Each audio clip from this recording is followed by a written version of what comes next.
zurekin, egia esan da pasiatzeko aukera ederra da, baina pozgarria da zuek hemen izatea.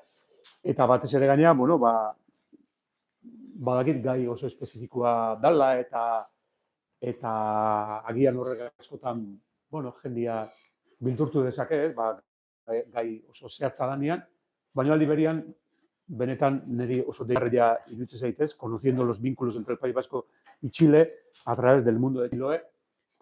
Como decía, agradeciendo vuestra presencia aquí, decía que es un tema específico, muy específico, que quizá a la gente, a determinadas personas, pues puede resultarle ajeno, les puede parecer, no entiendo por dónde va, pero por otra parte me parece un tema muy, muy sugerente y realmente un tema que yo creo que en Chile conoceréis mejor que aquí. Escucho risas, pero es así. No creo que mucha gente aquí en el País Vasco se haya parado a investigar o a pensar mucho sobre esta cuestión, quitando honrosas excepciones, que algunos que están además en esta sala, que luego ya irán interviniendo. Y sin más historias, voy a presentar a Nelson Alejandro Bahamonde. Es natural de Chiloé. Se formó como pedagogo y también como historiador en la Universidad Austral de Chile y se ha dedicado a la investigación de la historia y también a la gestión cultural. Participando en diversos proyectos documentales y de difusión del patrimonio cultural. Profesor en la Escuela de Pedagogía, Historia y Ciencias Sociales de la Universidad de San Sebastián entre el año 2005-2013. Director regional del Consejo Nacional de la Cultura y las Artes en la región de los Lagos entre 2008-2010. Profesor en la Escuela de Gestión Cultural y Liderazgo Juvenil en la Universidad de los Lagos entre 2011-2014. Investigador y coordinador regional de Santa María la Real, Chile, entre 2013 y 2019, autor de diversas obras, monografías, artículos, también ha participado en proyectos audiovisuales y también en proyectos museográficos. Ha participado en proyectos que tratan de salvaguardar el patrimonio cultural inmaterial de Chiloé y desde 2014 forma parte del Centro de Estudios Culturales Aplicados, CECA. Actualmente trabaja como gestor cultural en la Municipalidad de Dalcahue, coordinando el bicentenario del desembarco de Dalcahue y combate de Mocopuli 1824-2024. Y yo, sin más, tú tienes la palabra, Nelson. Muchísimas gracias por venir. Hay que decir que acaban de aterrizar, o sea que yo creo que es un dato, a tener en cuenta, que acaban de atravesar medio mundo para estar con nosotros aquí con puntualidad británica para explicarnos esta cuestión que yo creo que será muy apasionante. Muchísimas gracias, Nelson.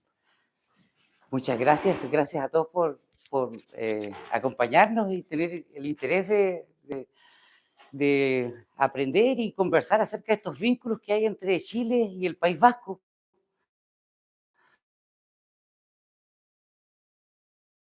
Así que muy agradecido de Fundación Albaoa, Nacional del Patrimonio Cultural también, que hace las gestiones para que un grupo de sureños de Chile pueda participar. Este año Chile también es el invitado de honor del Festival de Pasaya, así que somos parte de esa delegación. Yo salí a los chilotes. Somos habitantes de un archipiélago que está ubicado en el sur de Chile, latitud 41, 42 grados sur, es más o menos lo mismo que esta zona, pero en el hemisferio sur. Un clima parecido, más lluvioso yo creo, muy frío, muchas tempestades, vientos peligrosos, y eso formó marineros, desde hace más de 6.000 años. Ese territorio fue habitado por gente que cruzó navegando a ese archipiélago. Entonces, las embarcaciones y los marinos y la vida ligada al mar ha sido siempre parte de la historia de Chiloé. Un poco por eso, yo no le puse el título a esta ponencia, pero sí mucha gente habla del mundo chilote, porque es cierto que las islas forman un mundo, eh, entre otras cosas, porque fue una provincia española ultramarina. Concepción, que era la ciudad más cercana, estaba a casi 1000 kilómetros de distancia durante lo que se conoce como el periodo colonial. Entonces, prácticamente durante casi 3 siglos, este archipiélago que está ubicado al sur de Chile tenía vínculos fundamentalmente con el Perú, con Lima, con el puerto del Callao y sobre todo en verano, cuando el clima permitía, se hacía la navegación a vela en aquellos tiempos. Por supuesto, hubo muchísimos naufragios, muchas desgracias que ocurrieron y mucho en el conocimiento, en mejorar las técnicas de navegación, en mejorar la seguridad. Y también en aquel tiempo la preocupación era la defensa costeras del virreinato del Perú, mucho en poder defender de mejor manera que se conocía también, tuvo que ver alguien nacido en Pasajes hacia el año 1750, don José de Moraleda y Montero. Él bueno, como muchos otros marinos, ¿cierto? Vienen de tradición familiar, vivían junto al mar. Su padre también fue profesor en la Academia Náutica de Cádiz. Sus, por el lado de su mujer, sus cuñados, sus suegros también eran capitanes, oficiales de la Real Armada en aquel tiempo. Entonces, es gente ligada al mar y que entraban a los 10 años a estas academias, a los 14 ya estaban embarcados y comenzaban a viajar a Veracruz, comenzaban a viajar a Manila, comenzaban a viajar a distintos puertos del mundo y muchos de ellos nunca más volvieron a su tierra. De hecho, es lo que le pasó a Moraleda, que él finalmente fallece a los 60 años en Lima. Y él tiene mucho que ver con nuestro archipiélago, porque, bueno, ya vamos a llegar a esa parte, pero digamos que con figuras como Moraleda, con José Moraleda y otros ingenieros militares, cartógrafos, prácticamente llega la ilustración a nuestras tierras. Y otras historias que vamos a ir comentando también en el transcurso Yo vengo de un pueblito que se llama San Juan, un pueblito muy pequeñito que allá abajo se ve su iglesia. Y bueno, en Chiloé, allá abajo se ve la iglesia, este es un mar que sube la marea, baja, queda en seco, uno puede cruzar caminando al frente, después vuelve a subir la marea. La vida gira en torno al mar. Se marisca, se pesca, se trabaja en las industrias marítimas, los pasajeros se transportan de las islas a las ciudades también en embarcaciones, caminos, y comenzaron a aparecer automóviles que hoy día en aquellos lugares. Pero la historia de Chiloé no se podría entender sin ese vínculo con el mar y entre otras cosas también con las maderas, porque de las maderas surge todo lo que va a ser la materia prima para construir las embarcaciones, las casas, los cercos, los instrumentos musicales, las imágenes religiosas, las iglesias. Allá en Chiloé todo se hace en madera, a diferencia de acá que uno ve más construcciones de piedra. Allá siempre, bueno, desde los pueblos originarios tuvieron mucho talento con el tema y además un conocimiento también de qué maderas son más duras, cuáles son más blandas, cuáles flotan mejor, cuáles resisten mejor a los insectos, en fin, hay todo un conocimiento y una nomenclatura cuando uno se introduce al bosque, comienza, bueno, los de allá son muy conocedores de las plantas medicinales, de los distintos nombres. Algunos nombres quedaron en lengua castellana, como el alerce, el ciprés, el avellano, que le cambiaron nombres a plantas originarias por nombres europeos. Pero todavía la mayoría, estamos nosotros hablando allá de la luma, del coihue, del mañío, que son nombres locales. Bien, esto así, sí. Sí, frían porque el rey estaba en Bayona con su familia, estaban, ¿cierto?, prisioneros. Lo conocían solo por las monedas. Y así habían amado a todos los reyes anteriores y juraban lealtad a los monarcas. Y en otros tiempos la palabra y el honor valían más que lo que vale hoy día, seguramente. Entonces no era tan fácil cambiar el juramento, lo que uno había jurado un día, cambiarlo al otro día. Y eso hizo que la provincia de Chiloé fue uno de los pueblos que más defendió a la monarquía española. Querían seguir siendo parte del imperio español, desde 1813 en adelante, no solo defendía la monarquía en el archipiélago, desde 1813 pasaron al continente a pelear a favor del rey de España. De hecho, restauraron las tropas chilotas y sureñas, restauraron la monarquía. Eso ni siquiera se sabía en España. Ellos estaban peleando por la suya. No llegaron refuerzos, no llegaba ni una carta que diera aliento, pero ellos estaban convencidos de que pasada la guerra napoleónica se iba a restaurar el antiguo régimen. Era lo único que conocían. En realidad, lo que nosotros conocemos hoy día como las repúblicas hispanoamericanas eran una novedad en la época, no había república en ninguna otra parte del mundo. Eran un experimento prácticamente que se estaba haciendo en el mundo y se estaba haciendo en América, partiendo por Estados Unidos. Entonces, bueno, vamos a ir avanzando un poco rápido en esa parte. A mí me gusta hablar de mi pueblo de San Juan, porque San Juan es uno de los pueblos que yo creo que, bueno, uno tiene orgullo obviamente del lugar de donde uno viene, pero además representa muchos de los elementos de los que uno podría hablar de cualquier otro pueblito de Chiloé. Este archipiélago fundamentalmente tiene una población rural y que vive en las islas. Si bien es cierto, tiene ciudades tan antiguas como Castro, que la fundó un vasco, Martín Ruiz de Gamboa, la funda en 1567, ya cumplió más de 470 años hace unos veranos atrás, y hay otras ciudades como Ancud, que antiguamente se llamó San Carlos por Carlos III,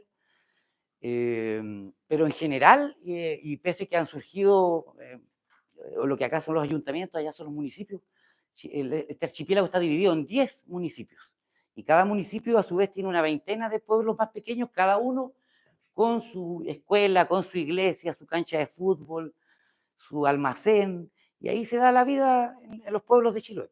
Y esa es la identidad que se da en cada pueblito en realidad.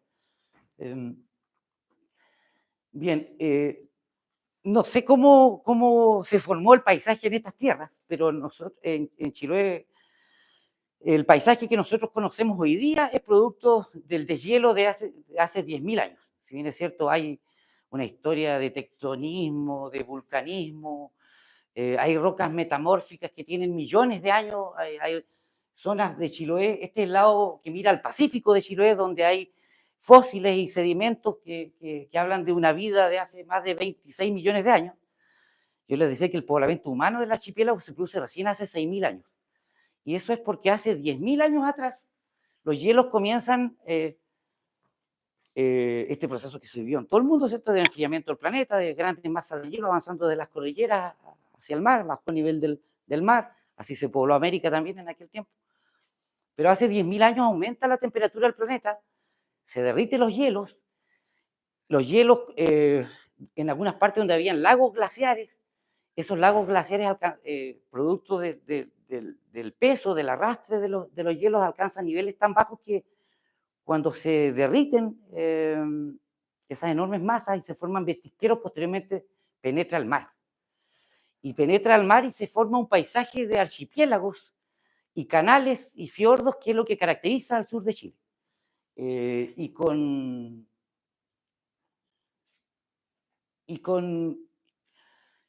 la llegada con la entrada del mar, por supuesto, se produce un poblamiento de algas marinas, de mariscos, de peces, que es lo que va a ser la base alimenticia hasta nuestros días.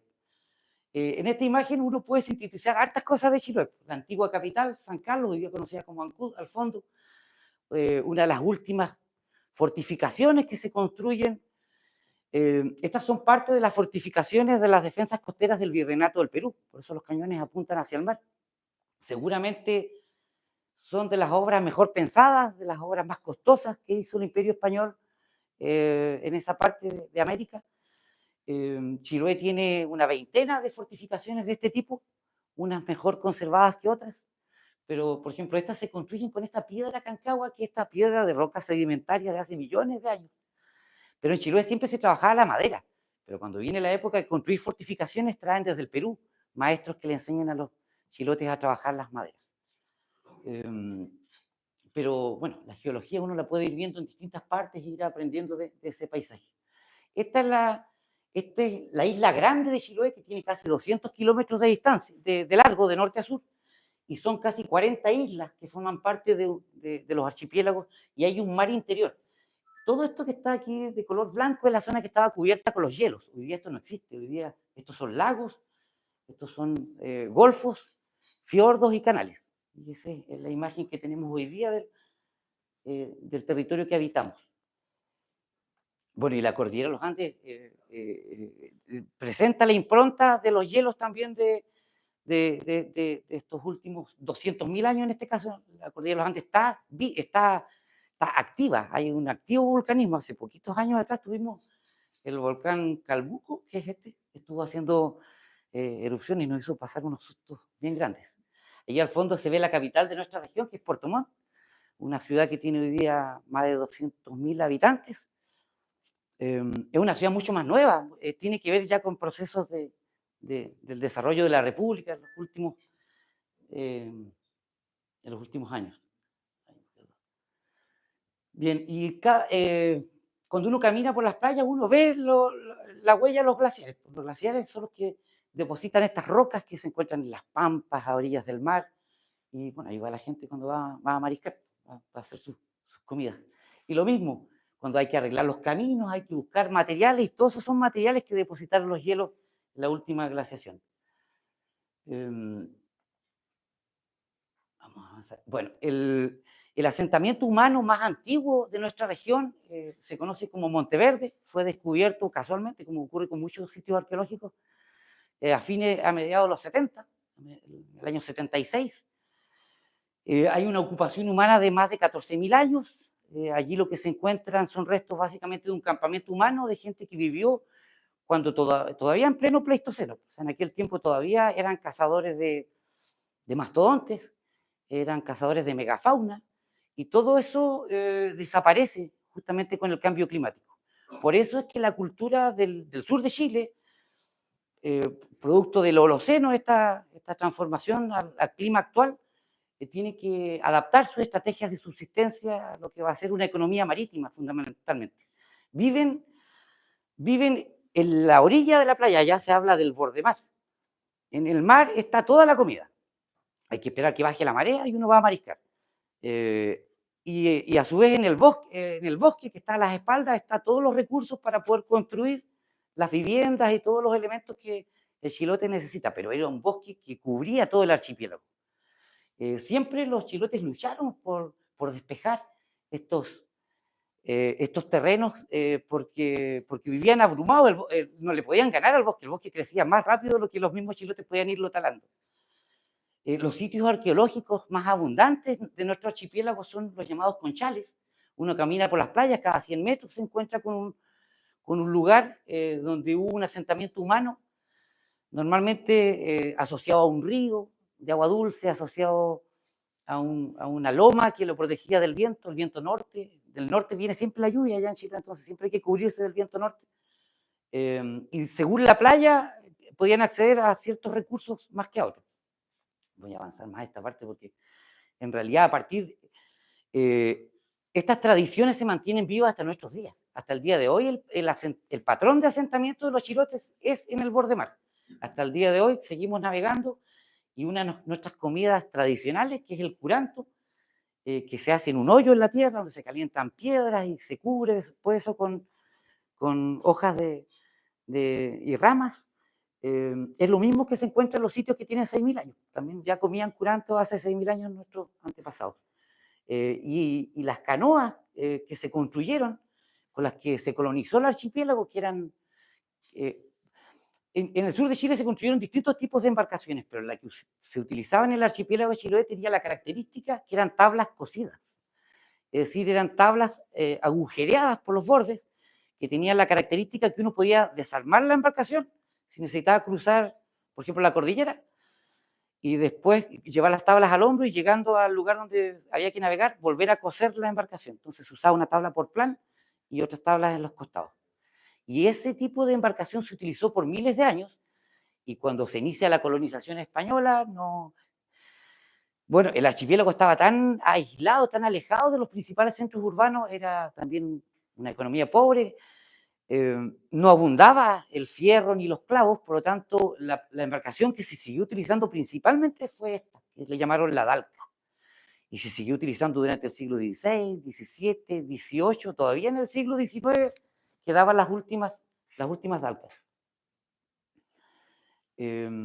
bueno, ahí hay un dibujo del siglo XIX donde todavía canoeros de la zona sur austral se acercaban ya a estas alturas, los primeros vapores que empezaron a cruzar por el sur, a ofrecer sus pieles y otros elementos para tratar de intercambiar con elementos europeos.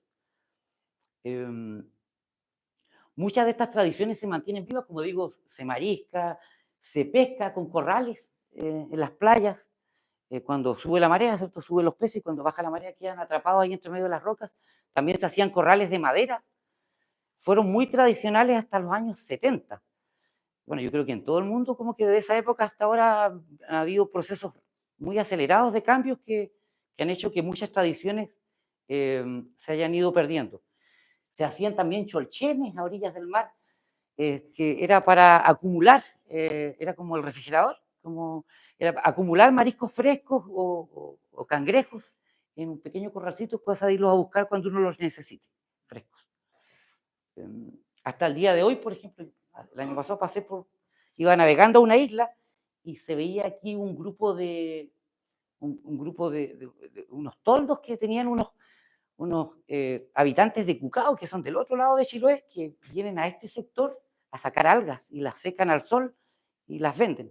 Entonces ellos siguen acampando y siguen practicando algunas familias de Chiloé todavía estas economías de subsistencia y de moverse de un lugar a otro a buscar recursos que han sido siempre tradicionales. En el archipiélago es conocido donde uno va a ir a buscar luche, por ejemplo, que es un alga, donde va a ir a buscar cochayuyo, qué playas tienen más caracoles o qué playas tienen cangrejos. Entonces, como eso todos los conocen, todos van a esos lugares, pero eso también daba origen a los matrimonios. Entonces, eh, eh, si bien es cierto, la gente vive en pequeños pueblitos, nos faltaban los motivos para juntarse. Podía ser el marisqueo, podía ser una fiesta religiosa. Hoy día son los torneos de fútbol rurales los que permiten que surjan los noviazgos y que la gente se conozca y se produzca la socialización.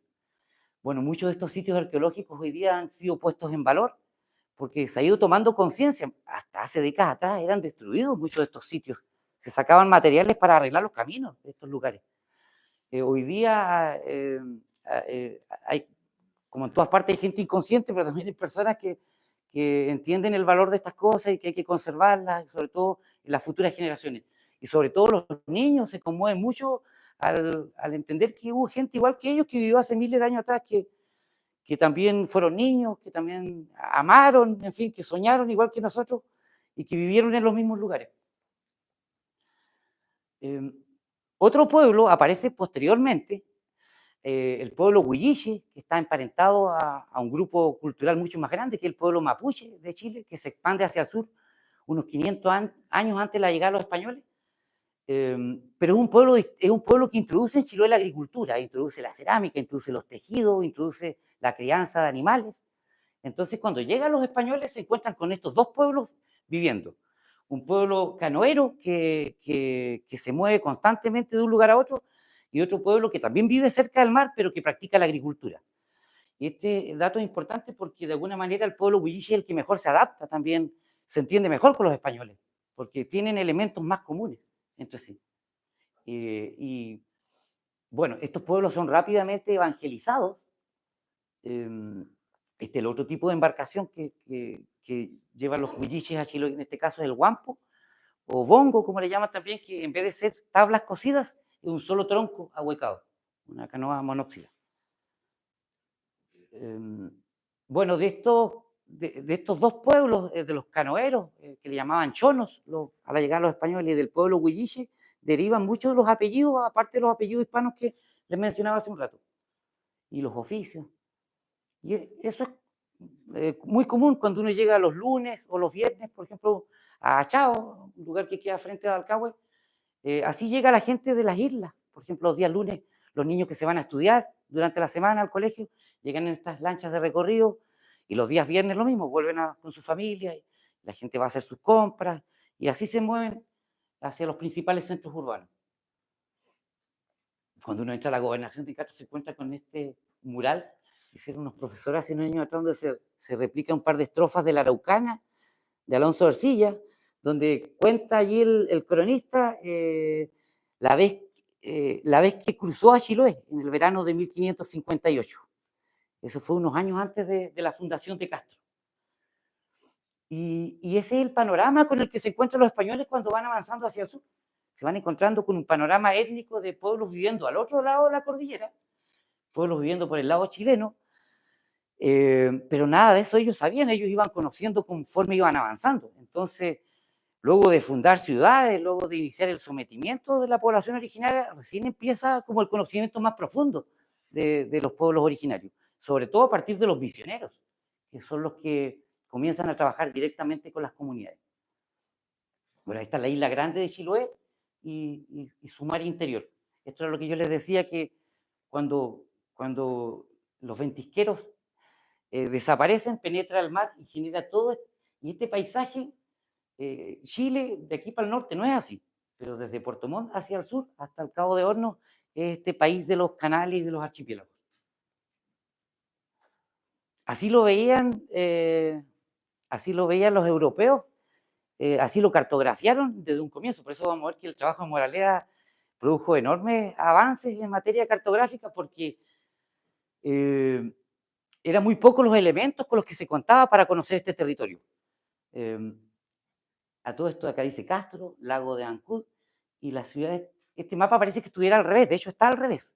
Lo que nosotros, como nosotros tenemos el norte hacia arriba, pero lo que pasa es que al comienzo ellos ponían el sur hacia arriba porque iban subiendo en latitud.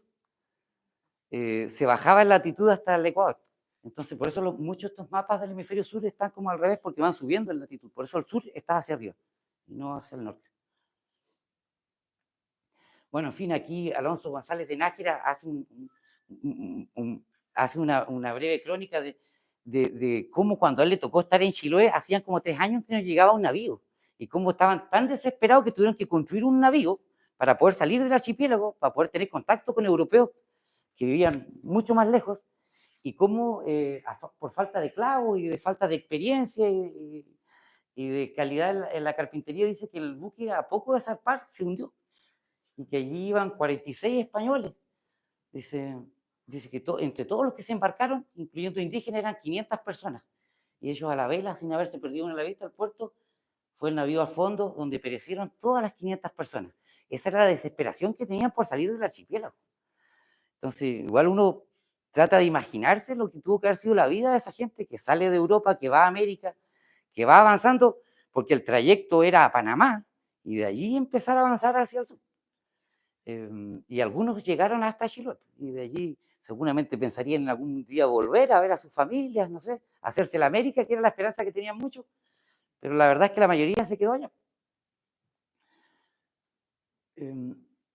Ya hacia comienzos del siglo XVII, holandeses, bueno, las guerras europeas, el tema de la globalización rápidamente llega a América, y las guerras europeas también tienen eco en América, sobre todo la guerra de los 80 años, produjo efectos allá en Chile, la guerra de Flandes. En 1600, por ejemplo, navíos holandeses atacaron la ciudad de Castro, dejaron a 20 españoles vivos, pasaron a todos los otros españoles, los degollaron.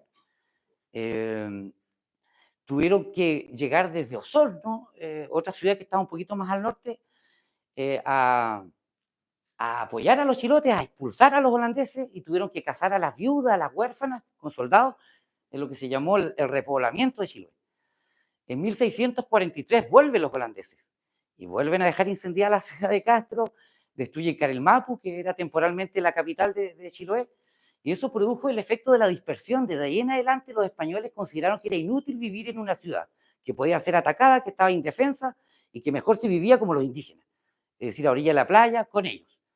Y a partir de allí es que surge todo este mundo rural de Chiloé. Originalmente los españoles vivían en ciudades, pero posteriormente se dispersaron.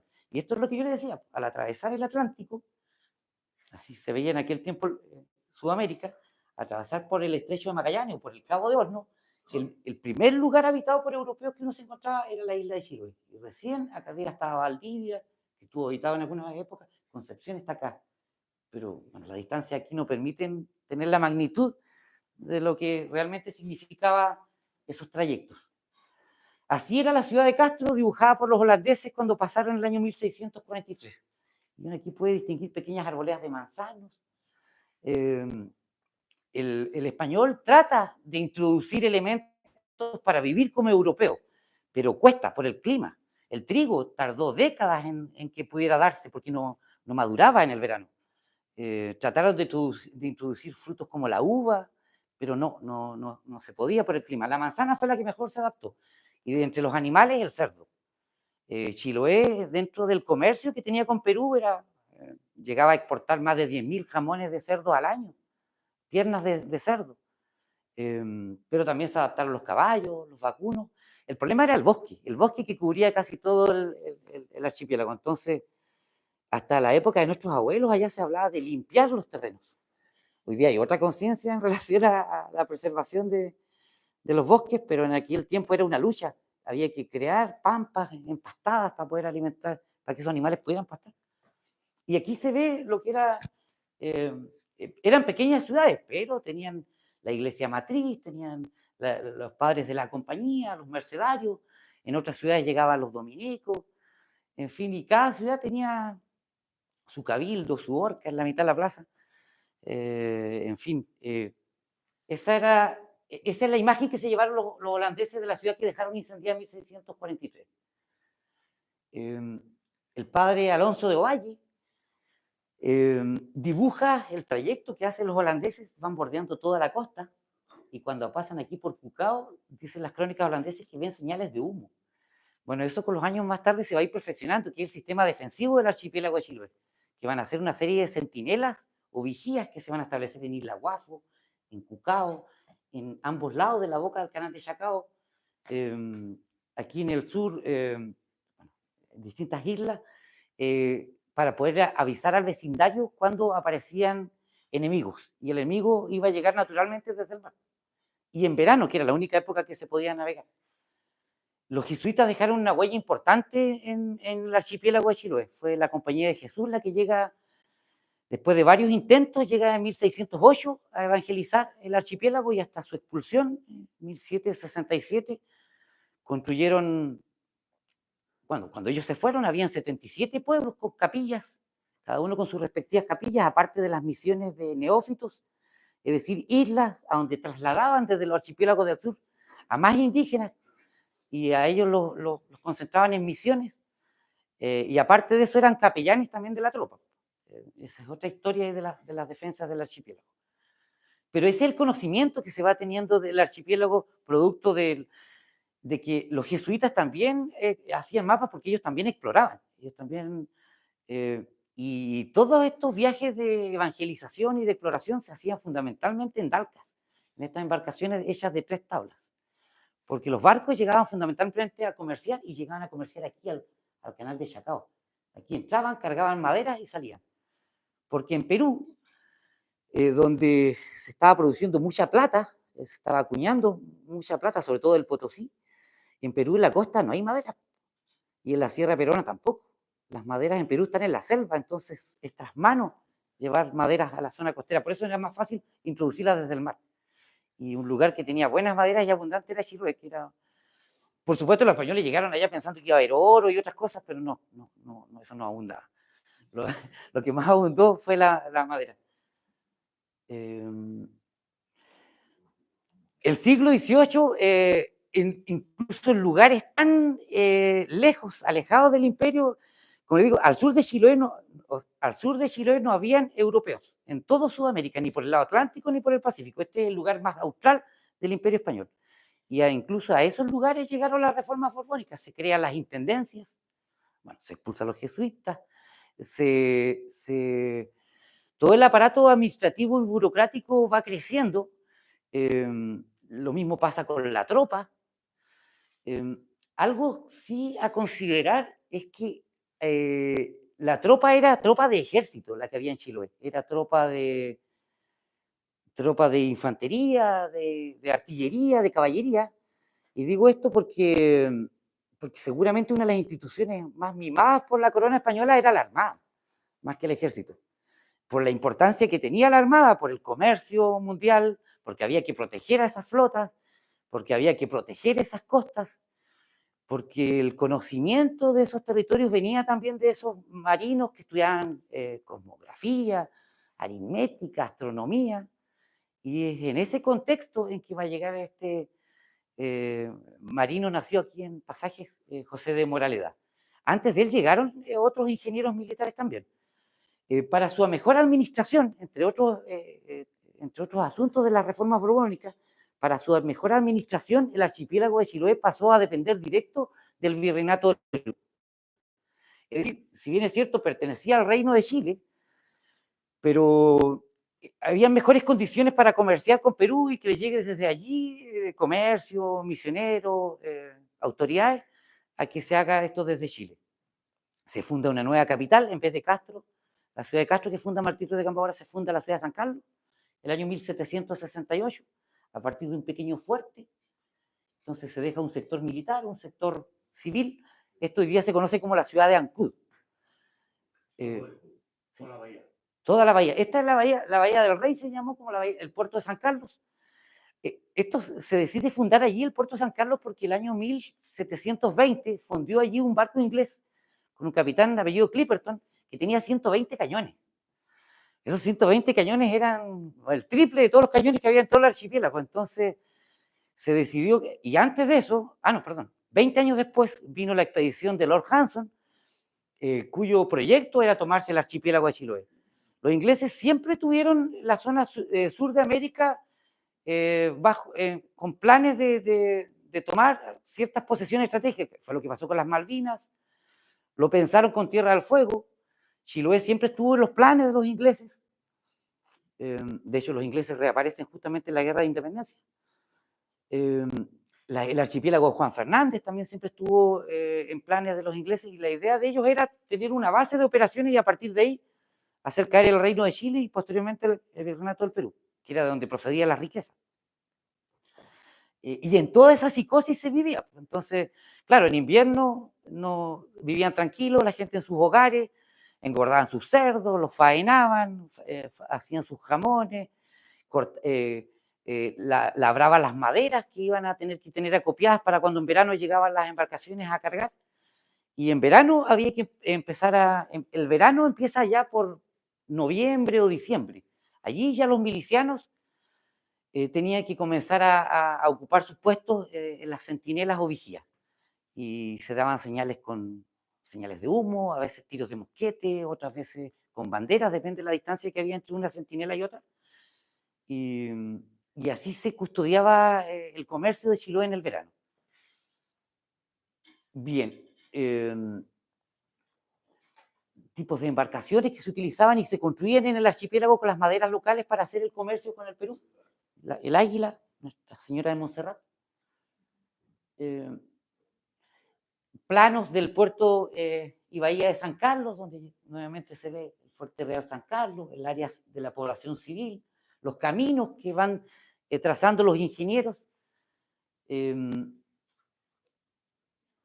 Estos son los planos que dibujaban en este caso, ya este fray Pedro González de Agüero, este es un franciscano. Los jesuitas fueron expulsados en 1767 y fueron reemplazados inmediatamente por franciscanos, que llegan a ocupar su puesto en el archipiélago de Chiloé.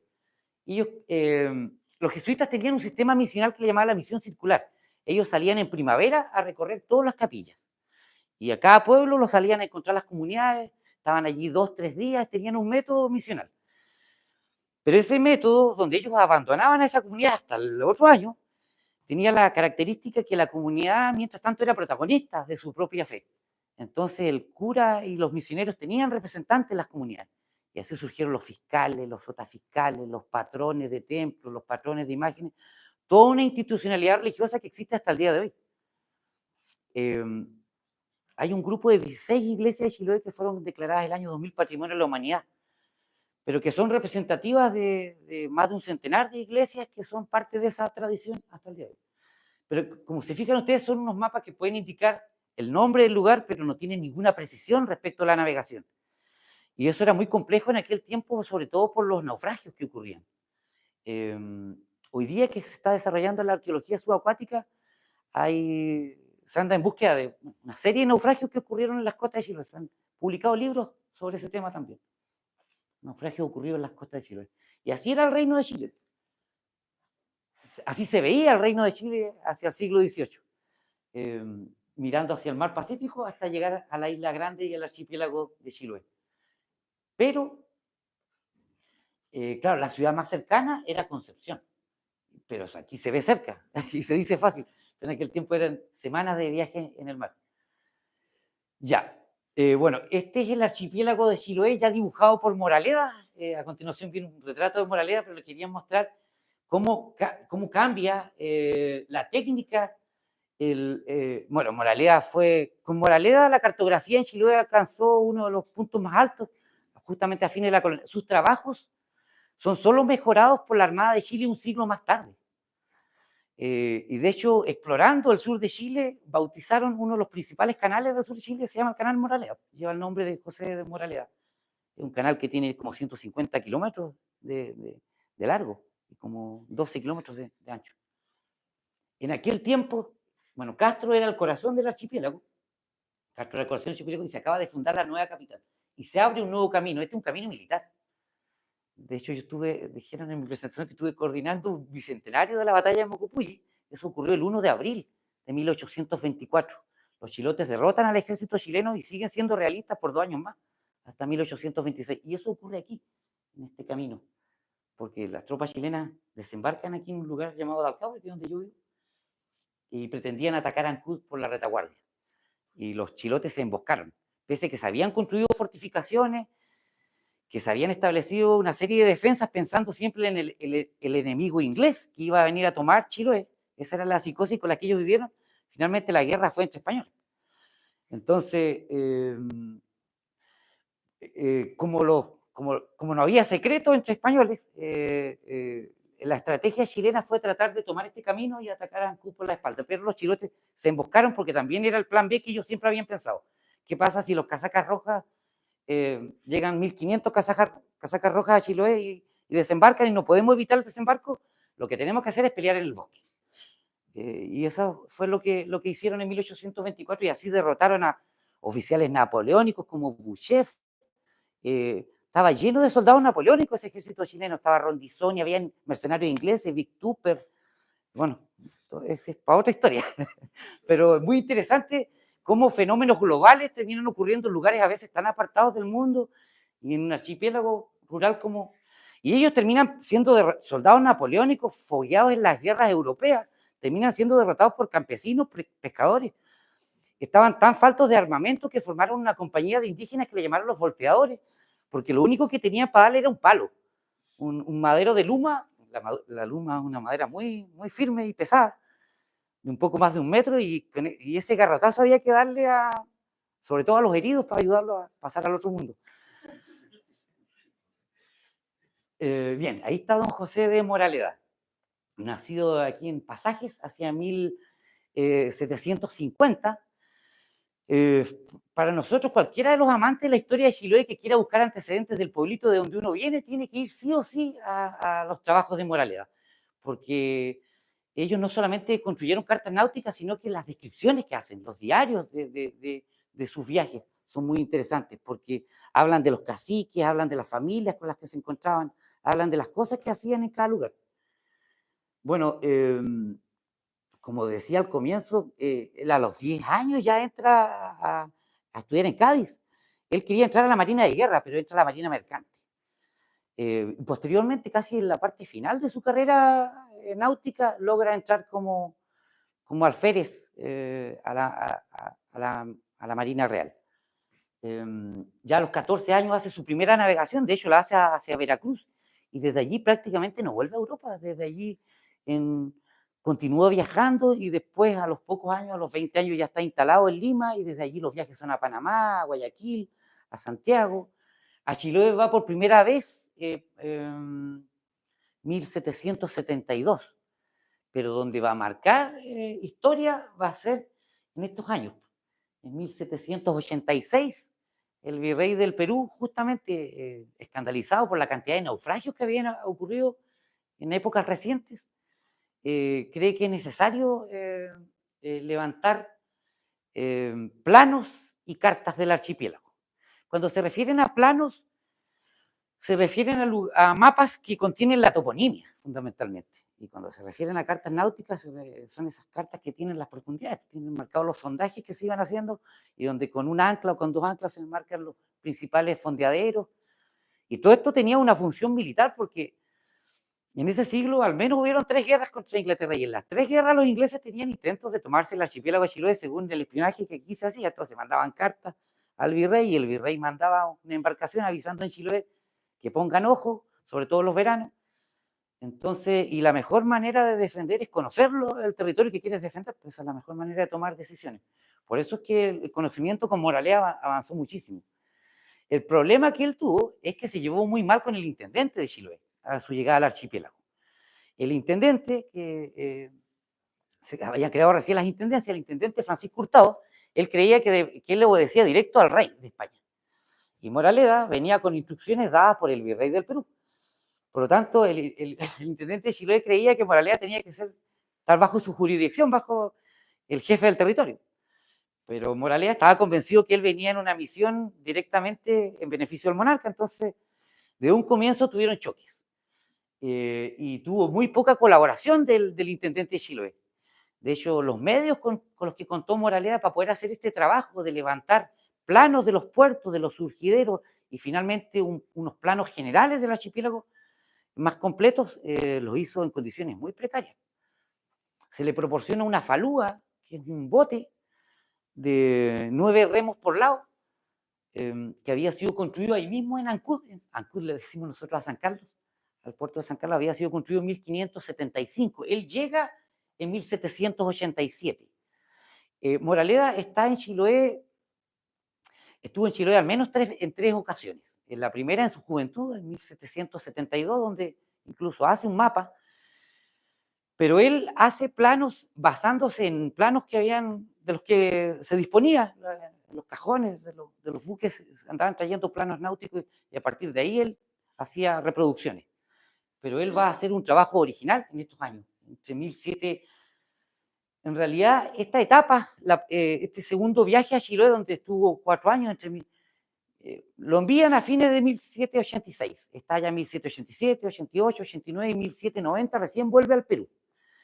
Pero vuelve justamente habiendo cumplido su misión de planos de más de 14 puertos específicos, planos generales, y además coincide hacia 1789, 1790, coincide su última etapa en esa segunda etapa en Chile, coincide con la pasada por el archipiélago en la expedición de Malaspina, esta expedición científica que hace el Imperio Español en aquel tiempo también.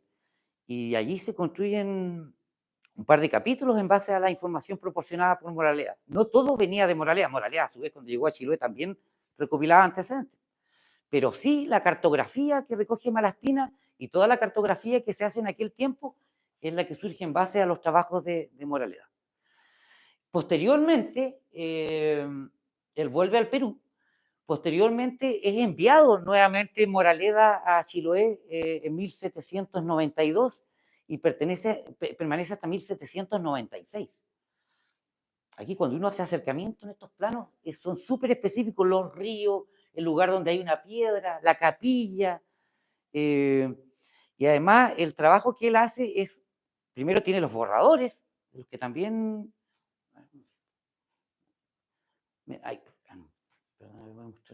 Aquí hay un borrador, por ejemplo. Estos son los borradores que él va construyendo. Cuando el tiempo está malo, dan vuelta el bote en el que ellos andan navegando, lo dejan vuelta a campana, y ellos, esos días donde no para de llover, él está dibujando estas cosas debajo del bote, con vela.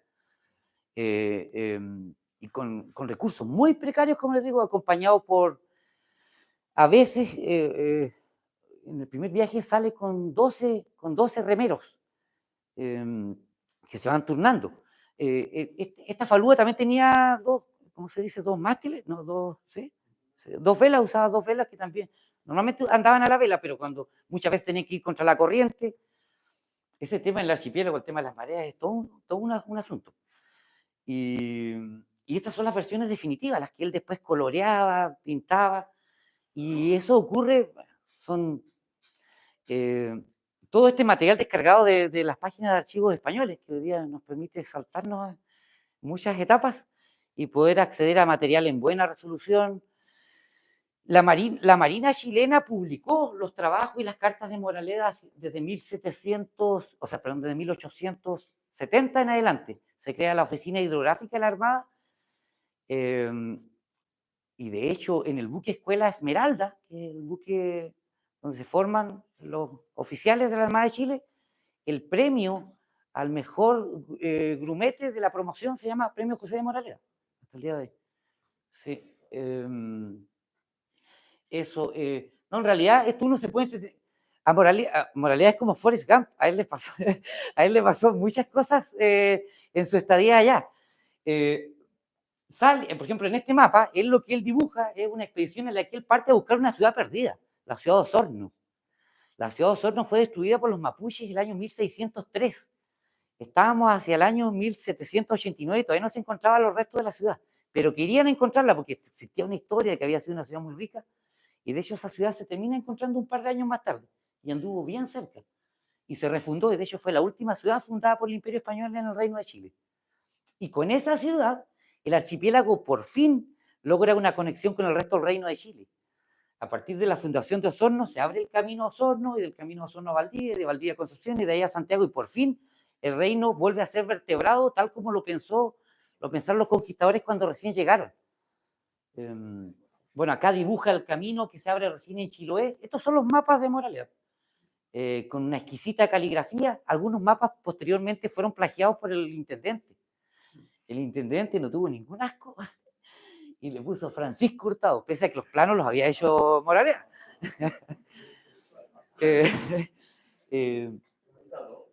Sí.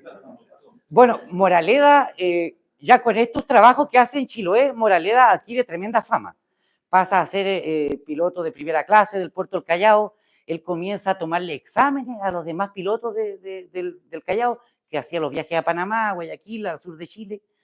Él está a cargo de perfeccionar todas las cartas y las derrotas del Mar del Sur, con lo cual todos coinciden en que salvó muchísimas vidas porque evitaron muchísimos naufragios con este trabajo que él hace en aquellos años.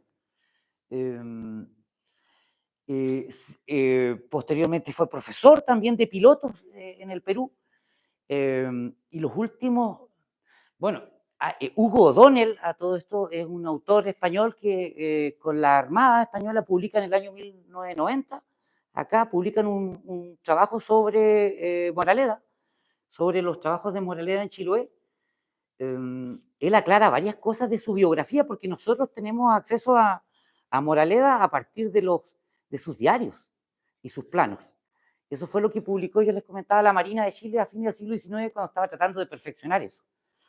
Pero se hizo un trabajo muy interesante en el año 90, coincidiendo con los 2 siglos también de los trabajos de Moraleda en Chiloé, que lo publican en Madrid.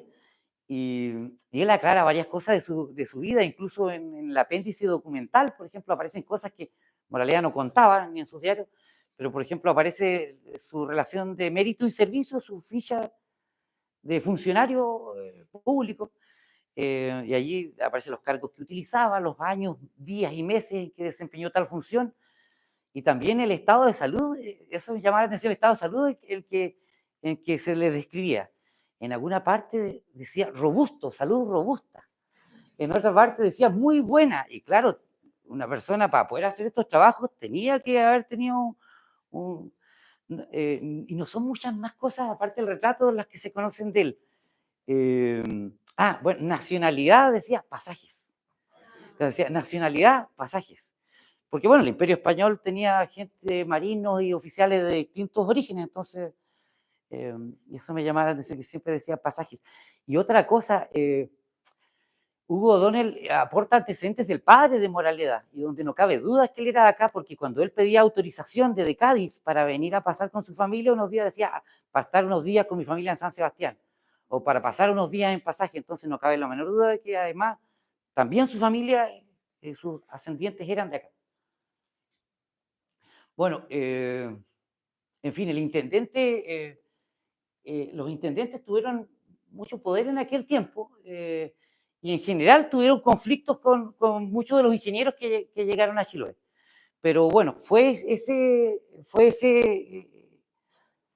fue ese trabajo, como digo, de los ingenieros militares que aparecen, sobre todo una vez incorporado el archipiélago al Virreinato del Perú, el que verdaderamente hace que en Chiloé aparezca la ilustración. Como digo, los informes, los proyectos, los presupuestos, son todas cosas muy detalladas, las que se pueden apreciar en esos trabajos. Y todo esto fue pensado en defender este archipiélago de un enemigo extranjero que iba a pretender atacar. Finalmente, las guerras napoleónicas lo que producen es el movimiento de las juntas hispanoamericanas, y en ese proceso el archipiélago va a contrapelo de lo que está ocurriendo en la República. No llegaron las ideas independentistas al archipiélago de Chiloé, y a partir de allí, como yo decía, de 1813, los chilotes, convencidos de que la causa del rey era la causa justa, pasaron al continente. Y mientras mientras se independizaban los países, los chilotes seguían peleando.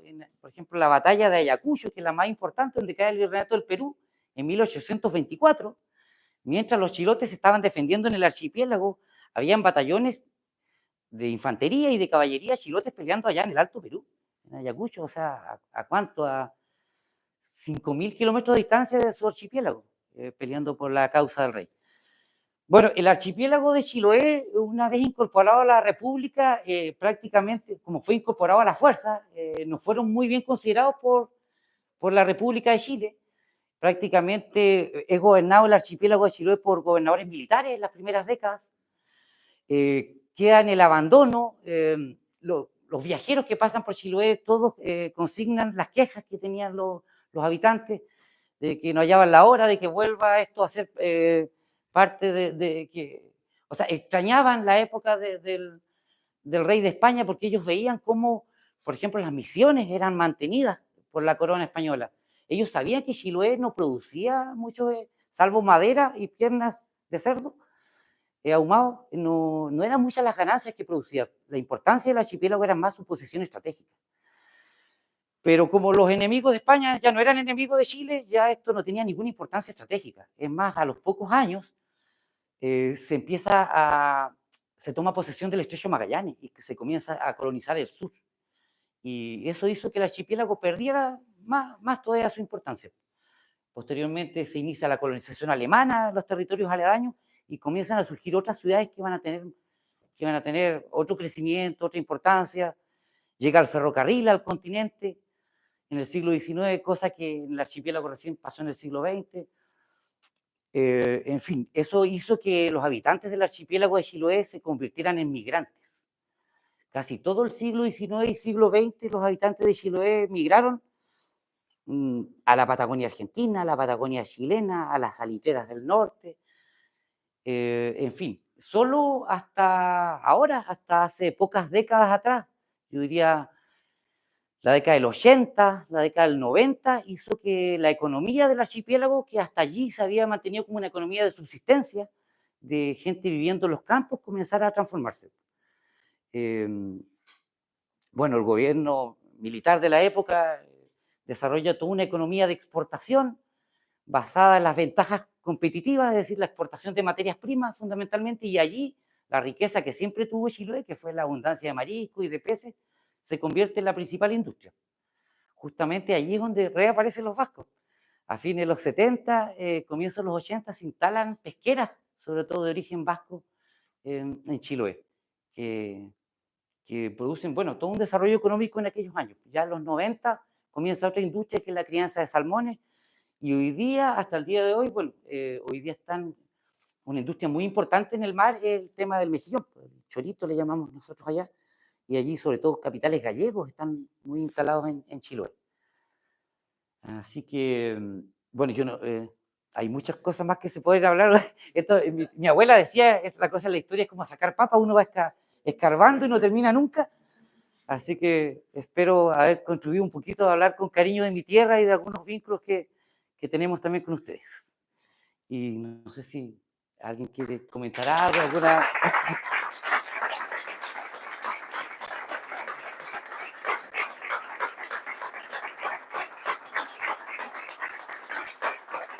Don Marco Tamayo.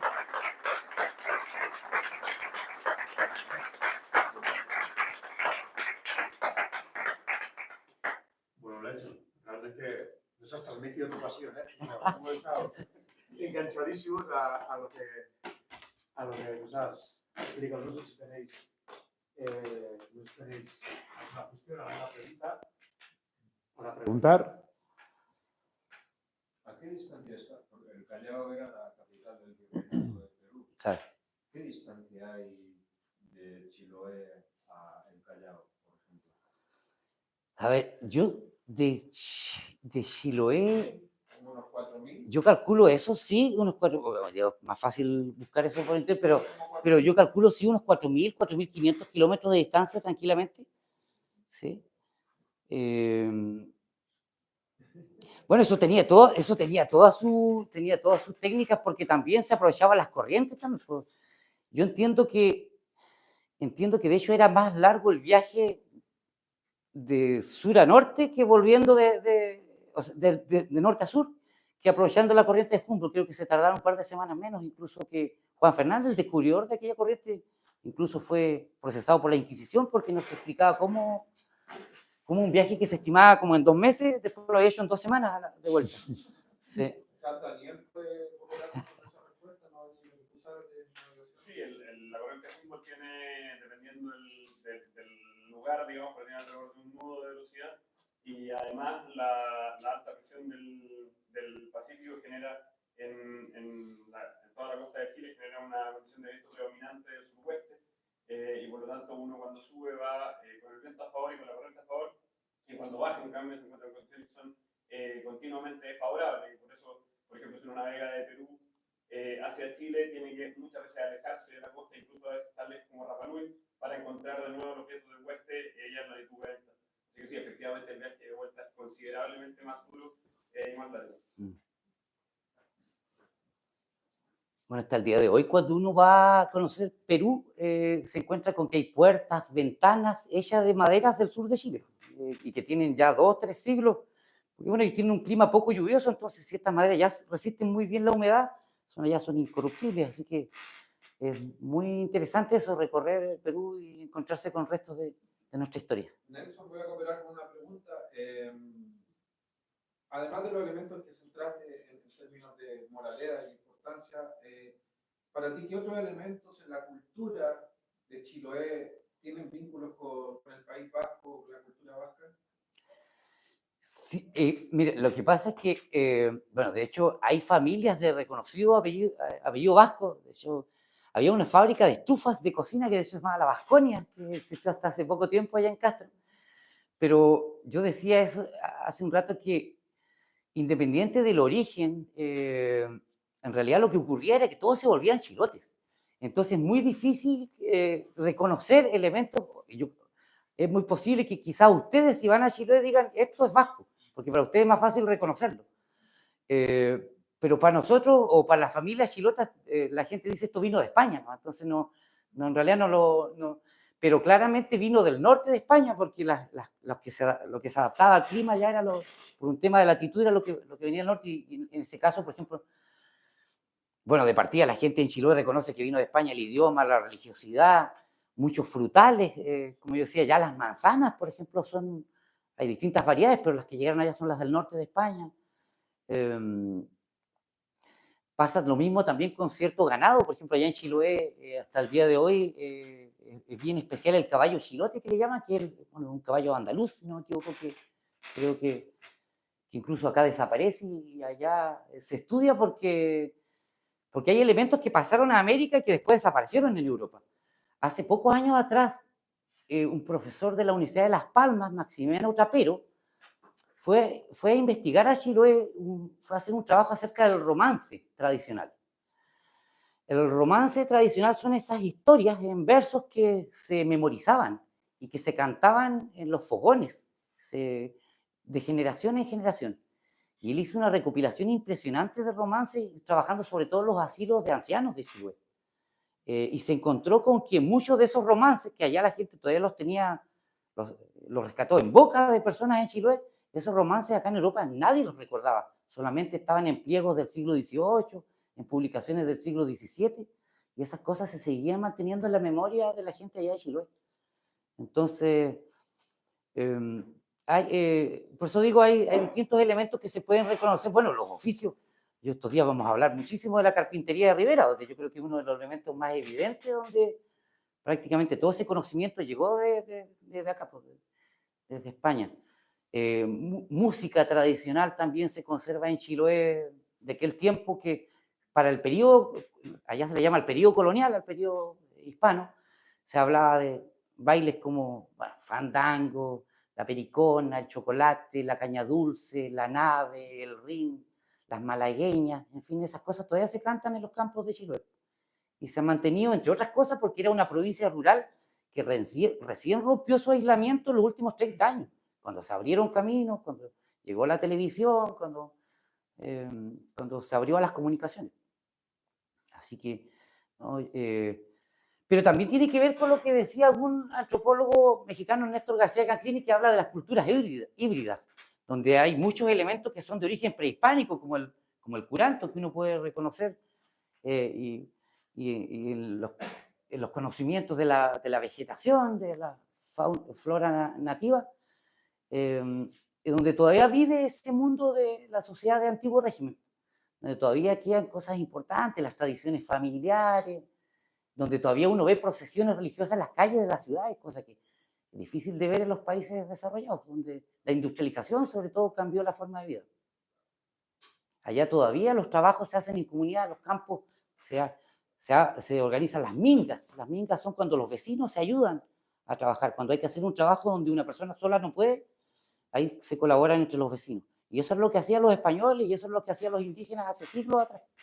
La única manera de sobrevivir en aquellas tierras era con la ayuda de los vecinos. Así que esos elementos de unión, de sentido de comunidad, son elementos que se mantuvieron y en aquel tiempo, cuando se peleaba en la guerra de independencia, ocurría lo mismo. No era que peleaban por la plata, no eran soldados profesionales, eran milicias donde peleaba el primo, el tío, el cuñado, el padrino, y por eso eran tan unidos. No tanto por la ideología que defendían, sino porque no conocían otra forma de vida, francamente, que no fuera ser español. Has comentado que uno de los apellidos más comunes en Chiloé es Oyarzún. Oyarzún, sí. No, Oyarzún es el río que desemboca en Pasaya, en Pasaje. Sí, claro. y bueno, has hablado de Moralea, pero hay otro explorador no tan conocido, es anterior, en el siglo XVII, Pascual de Iriarte, que hace una expedición precisamente porque durante el reinado de Carlos II, o sea,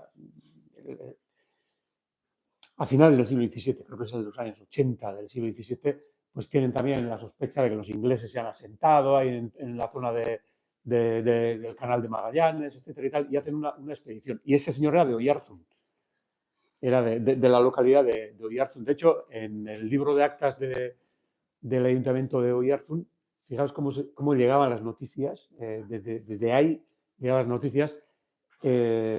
Hay un acuerdo del municipio de Oyarzún de mandarle una felicitación a él, a Pascual de Iriarte, a Chile, debido al éxito que ha tenido en la exploración del estrecho de Magallanes. Es muy curioso. Hay un sacerdote que es historiador y arquitecto, también es Premio Nacional de Historia, falleció hace poco, Gabriel Guarda, valdiviano. Él escribió un libro que se llama Los Encomenderos de Chiloé, que se refiere a las familias nobles de Chiloé. Y ahí hay un montón de familias que dice, o sea, cuando uno va al primero que llegó, Guipúzcoa, y así, muchas familias chilotas tienen origen vasco. Y de hecho, en Chile en general hay casi la mayoría de las familias chilenas, los apellidos chilenos actuales provienen de una expedición, no provienen de los primeros conquistadores, provienen de una expedición que se llamó el Socorro de Chile, que se organiza en la época que gobernaba el Reino de Chile un gallego, Rodrigo de Quiroga. Y justamente son del norte de España, de Galicia, de Asturias, del País Vasco, a donde se viene a buscar ese refuerzo de más de 400 familias nobles, dicen que vienen a buscar, sobre todo gente de origen noble. Entonces escriben esas relaciones de mérito y servicio, y son más de 400 jóvenes que van allá a la guerra, a pelear la guerra de Arauco, porque no podían con los mapuches en aquel tiempo. Y en realidad, más que pelear la guerra de Arauco, no pudieron. En realidad, más que pelear la guerra de Arauco, dieron origen a un montón de familias. Casi los estudios genealógicos que se hacen hoy día, casi todos remiten a esa expedición de Juan de Lozada. y que es una expedición que se tardó un par de años en organizarse, pero donde también pues una odisea, o sea, viajar a Panamá, que se le muere el jefe a la mitad del viaje, que lo agarra los mosquitos ahí cruzando el istmo de Panamá, se amotinan, de ahí a llegar a Perú, después a pasar a Chile, hasta que finalmente familias llegan, como digo, hasta los confines del imperio, como el archipiélago de Chiloé. Pasaron muchas cosas, así que muy interesante y muy novelesca la vida de estos personajes. Por ejemplo, lo que has comentado del tema de la palabra, claro, y lo que estás comentando, efectivamente, en Guipúzcoa y Vizcaya existía la hidalguía universal, es decir, todos eran nobles, todos los originarios de tal, Pues no, y parte importante de los asturianos también, y de los cántabros también. Entonces, claro, el tema de la palabra para esa gente es muy importante porque, claro, al final un noble no miente. O sea, los archivos aquí están llenos de los archivos judiciales de gente que se ha batido en duelo por mentís, por decirle uno al otro que has mentido. Entonces el otro saca la espada enseguida. Entonces, es el tema de la palabra que has comentado, pues es una de las características de esa gente, ¿no? sí. Y bueno, aquí, de hecho, en España es palabra de vasco, es como, ¿no? Como un contrato, ha sido hasta hace muy poco, y viene de ese mundo, de esa mentalidad nobiliar, ¿no? Los que no tenían dónde caerse muertos y lo único que tenían era una espada y la palabra. Eso es lo que tenían. Sí, sí, no, y eran muy pobres dentro del Reino de Claro, Chile, los chilotes eran los más pobres, claro, pero se enorgullecían de su origen. claro. Era, su apellido era el único orgullo que tenían, pese a que andaban descalzos, igual que los indígenas, pero ellos tenían un buen apellido. Claro. Eso lo representa muy bien Cervantes, cuando va Don Quijote en su viaje, pues va retando a la gente y el único que le va a hacer frente es el criado de una señora que es un vizcaíno que se va a hacer en duelo con él porque a él le ofende, efectivamente, un caballero me ha ofendido. Entonces se va a retar con Don Quijote y representa muy bien a ese noble pobre, pero que está muy orgulloso de su apellido. Nelson, tú mencionaste el tema bueno, del combate, los antecedentes históricos de Chiloé, el último bastión español. ¿Qué significa para la actualidad el hecho de que Chiloé, ¿cierto?, fue este último lugar y que cómo lo vive la población, ya que ha sido tu parte del día del Bicentenario? ¿Cómo se ve hoy día más allá de los antecedentes históricos en las comunidades de hoy? Sí, bueno, eso está en el inconsciente colectivo, eso, el chilote se enorgullece un poco de eso. De hecho, la provincia de Chiloé tiene un himno. De hecho, en una parte del himno dice que fue el último reducto español, lo dicen, lo cantan con orgullo esa parte. Está esa conciencia de que el pueblo chilote ha sido un pueblo un poco olvidado por el gobierno chileno. Es más, metido en las páginas de archivos españoles hay un plan en 1829 de intentar reconquistar Chiloé en 1829, que no se ejecutó. Llama también la atención a todo esto que en 1844 el Estado español reconoce la independencia de Chile, se firma un tratado entre la reina regente en aquel tiempo con ministros chilenos, se firma un tratado donde es muy interesante que dice que se reconoce la independencia del territorio de Chile con el archipiélago de Chiloé. O sea, era necesario aclarar que se reconocía la independencia de Chile con Chiloé, porque si hubiese sido se daba por sobreentendido, no era necesario decirlo. Pero si se decía era porque se corría algún riesgo que en algún momento se conociera que Chiloé pertenecía a la República de Chile. En 1865 hubo una guerra contra España, fue una guerra por las Islas Chinchas, ¿cierto? Por el tema del guano, donde España le cobraba la plata que le debía al Perú y ahí solidarizaron los otros países, y eso se conoce como la guerra contra España. Y es interesante que España utiliza todo el conocimiento que tuvo el periodo colonial. Por ejemplo, a Chiloé no entró por las partes fortificadas. Cuando entró en la expedición, entró por las partes que ellos sabían que no estaban fortificadas, por ejemplo, cuando uno sigue las derrotas de la escuadra española. Y había gente en Chiloé que pensaba en aquel tiempo que había ido la escuadra a liberarlos a liberarlos de la República de Chile.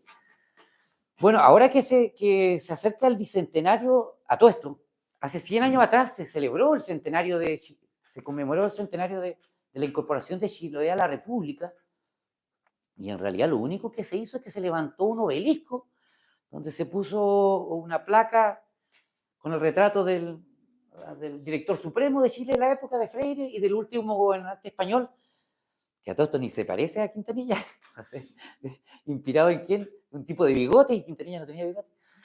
Bueno, fue todo muy mal hecho, creo que se gastaron 2 sacos de cemento y eso fue todo lo que invirtió el Estado de Chile en conmemorar el centenario de incorporación del archipiélago a la República. Y Chiloé quedó con muy mal ánimo después de eso. Estamos a 1 año, 7 meses de cumplirse el bicentenario del Tratado de Tantauco. Es un tratado que firma el último gobernador de Chiloé, con un tratado internacional, o sea, lo firma un representante de la corona española, por el cual el archipiélago pertenece a pasa a incorporarse a la República.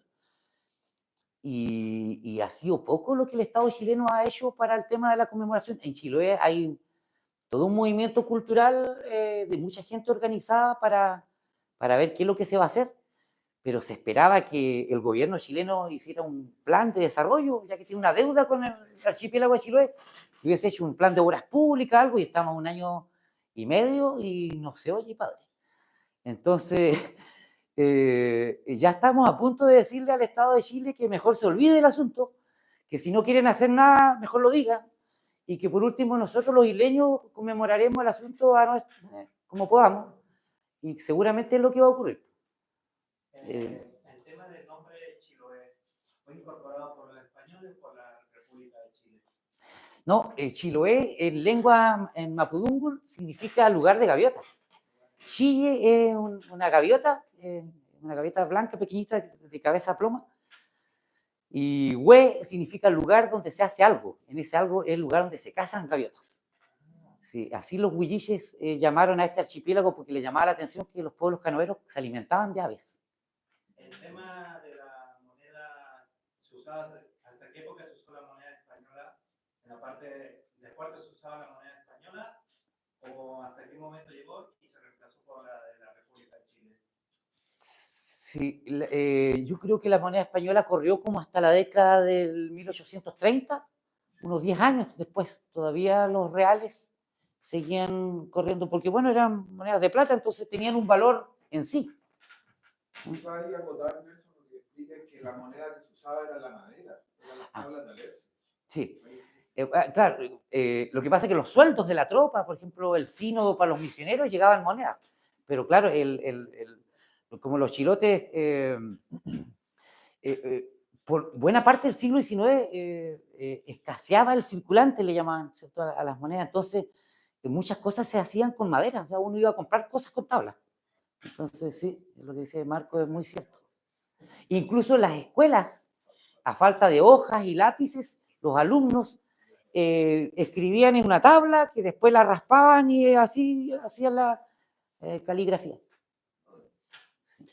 Has comentado que había una tradición importante de construcción naval, además de construcción naval, no monóxila, sino ya de embarcaciones construidas sí. A partir de piezas de madera, que será una de las pocas tradiciones en América, tradición propia americana de que se construyen las embarcaciones, me imagino, porque más hacia el sur, sobre todo, se utilizan canoas de pieles corteza, y de cortezas, etc.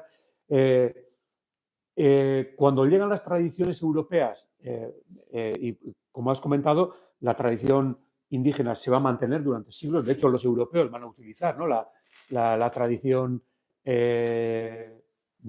propia indígena en sus navegaciones. ¿Hay algún vestigio de influencia? Es decir, los constructores que antes construían dalcas asimilan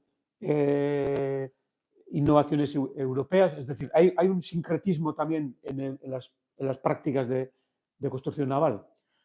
Sí, bueno, Marco es más especialista en este tema, pero igual para responder, yo diría que sí. Marco ha publicado y ha investigado este tema de la carpintería. Pero no os spoilear. No, pero lo interesante es que conviven. Lo interesante es que conviven y conviven porque es eficiente. O sea, cuando algo es eficiente no hay para qué dejar de usarlo. Y en ese caso, la piragua, como le llamaron los españoles a las dalcas, a estas embarcaciones hechas de tablas cosidas, se siguieron utilizando hasta el siglo XIX y Mm. algunas eran de grandes dimensiones, al punto que cabían 20 personas Joder. en embarcaciones hechas de tablas cosidas. Y los misioneros jesuitas que anduvieron levantando capillas en todo el archipiélago lo hicieron en ese tipo de embarcaciones. Lo que pasa es que en paralelo se construían embarcaciones de fuselaje europeo, llamémoslo así. Mm. Pero eso dependía de que se contara más que nada con fierros, con herrajes y cosas que pudiera permitir eso. Pero sí, yo creo que los conocimientos ya se estaban compartiendo de un comienzo de desde los carpinteros europeos Sí, porque son los muchos siglos carpinteros de locales. convivencia, además. Sí, Son- sí. Yo creo que el problema Mm. no era hacer un bote, no era una falta de conocimiento, era falta de clavos. Claro. Y de hecho, cuando en el siglo XIX Chiloé pasa a ser parte de la República y los ingleses ya entran con todo, ahí ya abundan los clavos y abundan muchas cosas y allí cuando se multiplican las embarcaciones ya como las conocemos hoy día. Pero no es que haya aparecido un modelo nuevo, sino que lo que pasa es que el taller del mundo era Inglaterra. Una consulta, y felicitaciones, yo soy chileno y me gustó escuchar esto y mucha historia no sabía tampoco de Chiloé. Los chilotes tienen una característica bien particular y bien bonita. Pero mi pregunta está asociada con Sebastián Elcano, que también era vasco. ¿Tuvo alguna relación con Chiloé? No, o sea, la única relación que yo le encuentro es que no pasó por Chile. No, porque si hubiese... Yo creo que el más conocido, Sí. Sebastián Elcano, Sí. que Pero lo que pasa es que cuando uno mira la expedición de Magallanes Elcano, si hubiesen pasado por Chiloé, no hubiesen pasado las penurias que pasaron, porque la peor parte del viaje es atravesar el Pacífico. Cuando atravesaron el Atlántico no había problema, el Atlántico ya lo habían atravesado. Y bordear la costa de Argentina no había problema. Se tardaron un mes en encontrar el paso interoceánico, sí. Pero el asunto es que navegaron unos cuantos kilómetros hacia el norte e inmediatamente intentaron cruzar el océano pensando que a lo mejor se iban a tardar unos 4 o 5 días en hacer eso. Y la cuestión tardó meses. Si hubiesen navegado hasta Chiloé, se hubiesen encontrado con chonos, huilliches, con gente que hacía curanto, hubiesen podido llevar, hubiesen comido alimentos frescos, podrían haber llevado algunos frutos de la tierra que les hubiese permitido no sufrir el escorbuto, por ejemplo. Entonces fue justamente el alejarse de la costa del sur de Chile al atravesar el Pacífico lo que los hizo que la mayoría de los que murieron fallecen en ese cruce. Bueno, y luego ya... Por el Pacífico no tiene nada de Pacífico. No tenía nada Sí, la Pacífico. zona de Chile que ya está extendida, que cuando en algún momento el barco, ¿cierto?, de la vuelta al mundo, esta vez vamos a hacer la historia un poco de vuelta, ¿no? O sea, de nuevo, y vamos a decir que ahora sí van a pasar a Chile. Sí, está muy precisa la ruta que siguieron, pero uno dice, pero ¿cómo? Pasaron tan cerca. Era, se desviaba un poquito más al norte y podían haber sacado unas nalcas, algo, mariscos, o sea, cierto, de frutos frescos por lo menos que le hubiese permitido no sufrir Quizás, Nelson, la falta de vitaminas. la imagen que se llevaron fueron de los pueblos originarios que eran follinos, que le llamaban ellos, que tenían otro patrón cultural y quizás imaginaron que lo proyectaban hasta más hacia arriba del continente y dijeron, bueno, quizás nos vamos a encontrar porque ellos eran cazadores recolectores, vivían de otra manera, a diferencia de lo que contaba Nelson, que eran huilliches, ya estaban cultivaban la tierra. Quizás también no vieron grande desarrollo ahí. Sí, bueno, me hizo recordar nuevamente a Moraleda, porque Moraleda a todo esto viaja a Oriente, a las Indias orientales, porque también a América se le llamó las Indias occidentales en algún momento. Moraleda, uno de sus primeros viajes, viaja a las Indias orientales, pero lo hace siguiendo la ruta al Cabo, o sea, la que hacían los portugueses normalmente hacia Oriente. En cambio, cuando... no, después ya una vez ya llegado a América, ya se concentra en lo que es la zona Panamá, Perú, sur de Chile. Esa va a ser su área de su movimiento. Cuando va a Filipinas alguna vez lo hace, pero pasando acá, por esta otra ruta, por la ruta del... Quien sí pasaría por esa zona es otro vasco, Santiago de Guevara, en el segundo viaje del Cano, el de Loaiza Elcano, cuando una vez que atraviesan el estrecho se dispersa toda la flota y Santiago de Guevara se queda con un patache, con una embarcación menor, sin posibilidades de adentrarse en el océano, y lo que va a hacer es navegar desde el cono sur hasta la zona de Acapulco, costeando Claro. toda la costa americana, y él sí pasaría. Y de hecho, eso no sabemos, pero esos no tenían capacidad de almacenaje de víveres, porque era una embarcación menor, y esos debieron ir costeando para... Sí. Va a ir tocando tierra cada cierto tiempo, claro.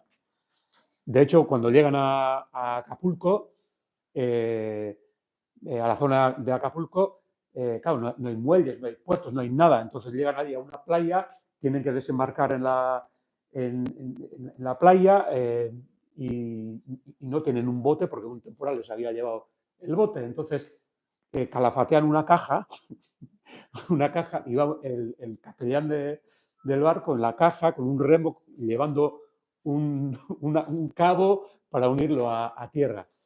Con tal mala fortuna que una ola pues, vuelca la caja y son los indígenas que están viendo el espectáculo, que están viendo en la orilla, pues, lo que están haciendo esos blancos que están haciendo ahí y tal, los que les salvan a la Arízaga, que se llamaba Arízaga, que era de Zumaya, y así consiguen salvar a todo el barco. Con Francis Drake, en 1578 se inauguran las incursiones extranjeras en un territorio que se consideraba 100% española. Antes de eso no había pasado nadie que no fuera español al Pacífico.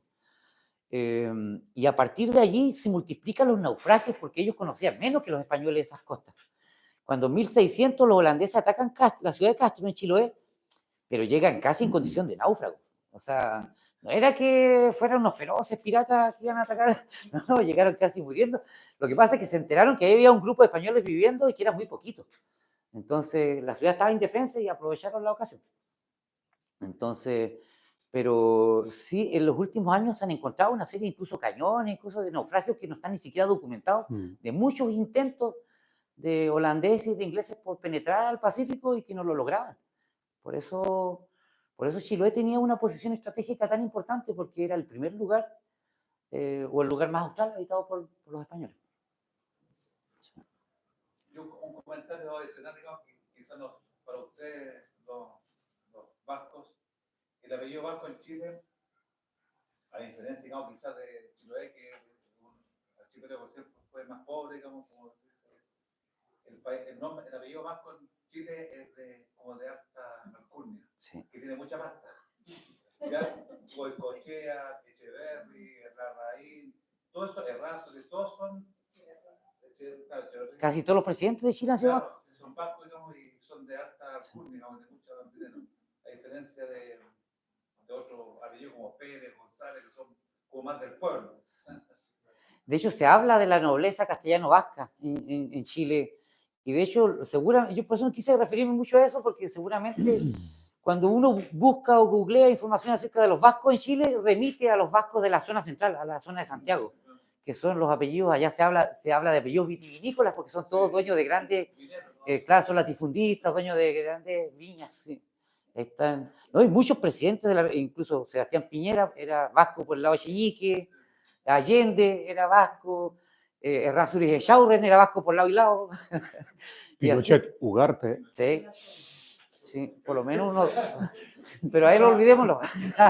En ese sentido, hay unos libros que han realizado justamente no recuerdo bien el nombre, pero los vascos en Chile, y dan cuenta, por ejemplo, que la independencia de Chile, así por otro lado, hacia contra corriente de la historia que contado un poco, por ejemplo, José Miguel Carrera, que fue uno de los que luchó por la independencia del país, se vino a formar acá. Y en la primera junta de gobierno la mayoría eran vascos. Entonces nuestra independencia como país también viene orientada de la visión que han tenido siempre los vascos de este mundo, ¿cierto? País. O sea que, y más que su origen, yo creo que era porque era la burguesía, eran los pudientes del país también en aquel tiempo, eran los magnates de Chile. Entonces... Eso sería igual lo que faltó en Chiloé, que no había una burguesía potente, por eso no había movimiento independentista. Es que los chilotes, una vez que llegaron, lo único que querían, o sea, los españoles, una vez que llegaron a Chiloé, lo único que querían era irse. Era irse. Durante el siglo XVII, fin del siglo XVII, las cartas del Cabildo de Castro es así como abandonemos este lugar, aquí no viene nadie. Y en realidad la única razón por lo que la corona no los autoriza a irse y les prohíbe abandonar el territorio es por la posición estratégica que ocupan. Y por eso después les empiezan a dar privilegios de frontera. Es decir, que si vamos a crear una plaza militar, esta la tiene que ocupar un chilote y así. Y ese era como el único incentivo a permanecer en aquellas tierras. Pero, y por lo mismo es que ellos se sentían tan orgullosos de prestarle un servicio al monarca por el solo hecho de vivir ahí. Es que son características muy comunes a la situación del País Vasco. El País Vasco es territorio de frontera. Tú lees la recopilación de los fueros de Guipúzcoa y dicen, somos los primeros españoles, Sí. somos los que defendemos el imperio aquí de la frontera contra Los huesos Francia. de la República. Claro, ¿sí? y además es una tierra pobre, aquí no hay agricultura, se hace hierro porque no se puede hacer trigo. O sea, son características, bueno, que de alguna manera son muy comunes. Has hablado del clima, has hablado de esas características, ¿no? Pero es que es verdad, o sea, la mentalidad, a mí no me extraña nada esa mentalidad de frontera, porque es la mentalidad de frontera que había aquí. La mentalidad que había aquí era de frontera. Y es la misma mentalidad, ellos saben que son frontera. Y defender la frontera y ser leal en la defensa de la frontera, eso comporta privilegios. Sí. Y además así. tenemos fama de porfiados los chilotes nosotros allá en Chile también. Capaz que por ahí también somos tenemos algo en común. Sí. No sé si lo mencionaste, pero a lo mejor también tiene que ver un poco con la pregunta que, bueno, cuando llegaron los españoles, andaban buscando oro, ¿no? No encontraron oro en Chile. Entonces, eso también los desincentiva a buscar otros lugares. En la zona central sí había oro. Sí. No había oro, pero en cambio sí había una población abundante que era considerada dócil, según los cronistas, y estaba intacta.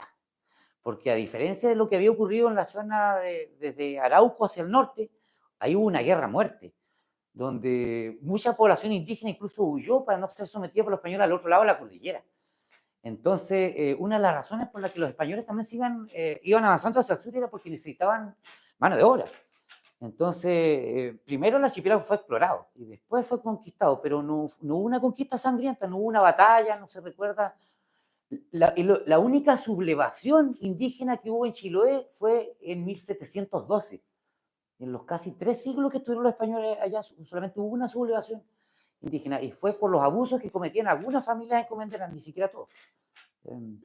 Y por los excesos, sobre todo los Andrades, se sublevaron los indígenas y de hecho la corona reaccionó en contra de los Andrades, castigándolos, desposeyéndoles de sus privilegios y sus encomiendas y se les castigó. Y quizás en ese contexto también belicoso, comentar también la batalla naval que hubo de Sotomó, ¿no? Bueno, eso ocurre en 1578. Hay un enfrentamiento muy interesante porque el archipiélago de Chiloé ya estaba fundada la ciudad, los españoles estaban ahí instalados, pero al norte de Chiloé habían 2 ciudades que después desaparecieron y después fueron refundadas, que es la historia de Valdivia y Osorno. Esas ciudades desaparecieron por 2 siglos, después son refundadas más tarde, pero mientras existieron en el siglo XVI nunca estuvieron en paz. Y nunca estuvieron en paz porque ahí sí abundaba el oro. De hecho, Valdivia era una de las ciudades más ricas de Sudamérica. Por Valdivia salía el oro de la Imperial, el oro de Villarrica. O sea, fundaban ciudades con esos nombres, como Villarrica, por la cantidad de oro que de ahí salía. La Imperial tuvo ese nombre porque se pensaba que iba a ser la capital del Reino de Chile. Los confines de Angola, en fin. Todo eso salía el oro salía de Valdivia. Pero la extracción de oro significaba un tremendo abuso por la población originaria porque, entre otras cosas, el oro se sacaba de los ríos. Y los ríos abundaba el oro, las arenas auríferas en invierno. Entonces había que lavar oro en invierno, con el agua hasta la cintura.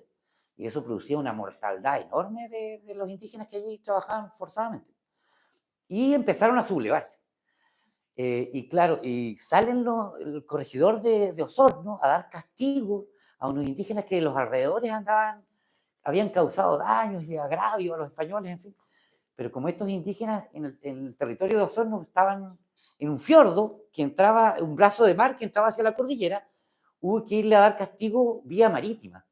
Entonces, cuenta el cronista Mariño de Lovera que se pusieron de acuerdo el corregidor de Osorno con el corregidor de Castro donde el corregidor de Castro iba a proporcionar las piraguas, las canoas.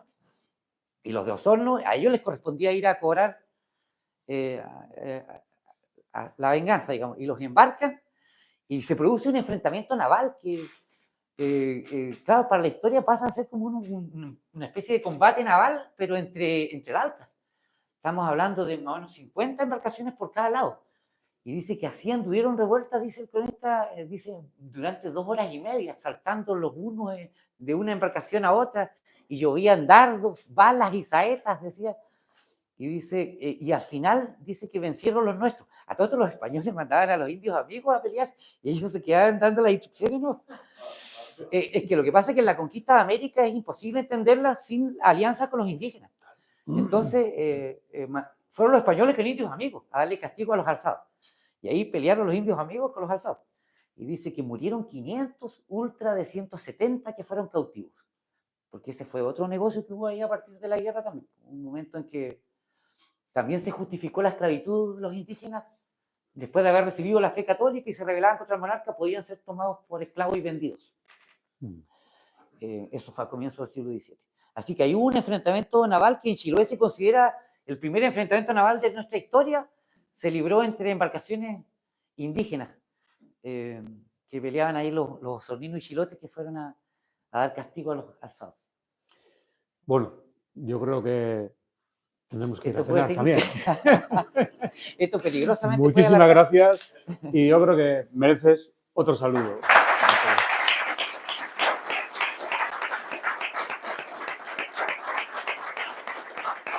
Muchas gracias.